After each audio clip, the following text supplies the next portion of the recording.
Hello, I am Vedant. I am a legal intern with Lexis and Company. In this video, we will discuss consequential damages under the Indian Contract Act 1872. The Indian Contract Act 1872 governs the law of contracts in India and is predominantly based on English common law. The Act defines the term contract as an agreement enforceable by law. In other words, it is a legally enforceable and binding agreement which is voluntarily entered into between two or more competent parties for consideration with mutual obligations.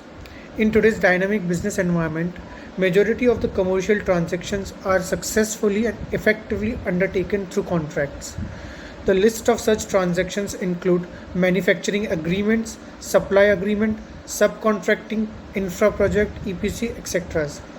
Moreover, due to the aggressive growth in the field of technology, the parties entering into such commercial transactions are more cautious than ever, thus making the parties deliberate even on the minutest of details or specifications so as they can best secure their interest. Therefore, contents of a contract have become highly detailed and elaborate, particularly as a measure of safeguarding, securing, and protecting their respective interests in an event of breach of the terms of contract. The parties generally negotiate and agree upon the various remedies that the injured party can invoke to mitigate and compensate for the losses it may suffer on the account of such breach. In other words, any breach of the terms and conditions of the contract either party by defaulting party entitles the other party, that is non-defaulting party, to claim for damages and other remedies from the defaulting party. The term damages is not defined under the Indian Act. However, it can be said to mean an award of money to be paid by the defaulting party to the non-defaulting party as compensation for loss or injury caused on account of the defaulting party's breach of the terms and conditions of the contract. Damages can be broadly divided into two categories: direct damages and indirect or consequential damages. The article aims to highlight and this video aims to highlight and discuss the legitimacy of claiming indirect or consequential damages arising out of breach of the terms of the contract. So, section 73 says.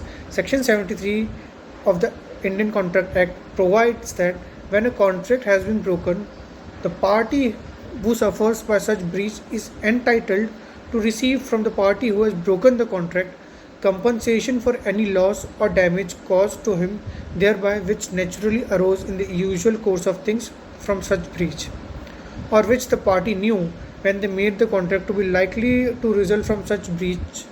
Such compensation is not to be given for any remote and indirect loss or damage sustained by the reason of the breach.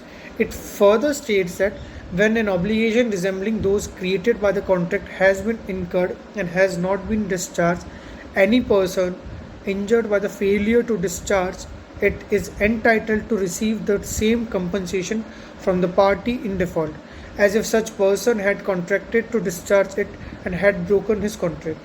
The explanation attached to section 73 states that in estimating the loss or damage arising from a breach of contract, the means which existed of remedifying the inconvenience caused by the non-performance of the contract must be taken into account. So, it appears from section 73 of the Act that the general principle for assessment of damages is compensatory, that is, the innocent party is to be placed so far as money can do in the same position as if the contract had been performed. However, the question which arises for deliberation is whether the defaulting party can be held liable for the indirect or consequential damages suffered by the non-defaulting party.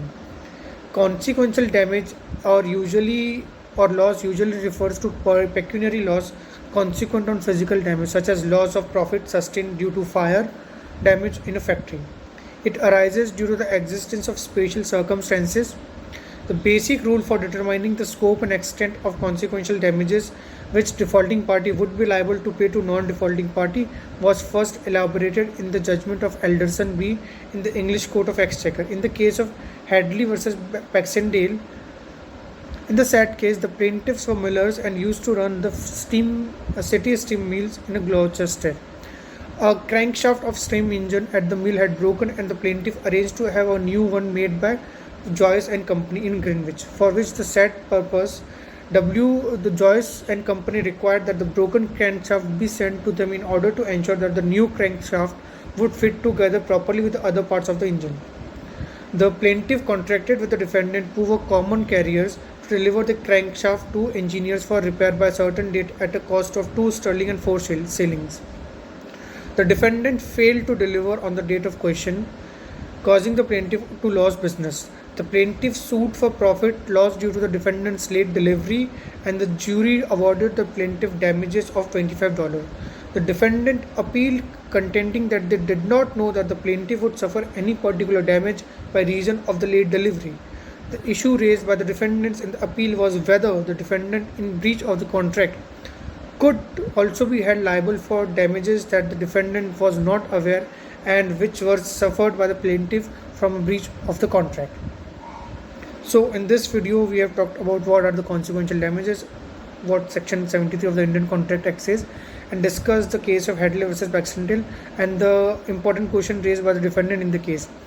In tomorrow's video we will answer that question raised in the case and further understand what are the position taken by the Indian courts.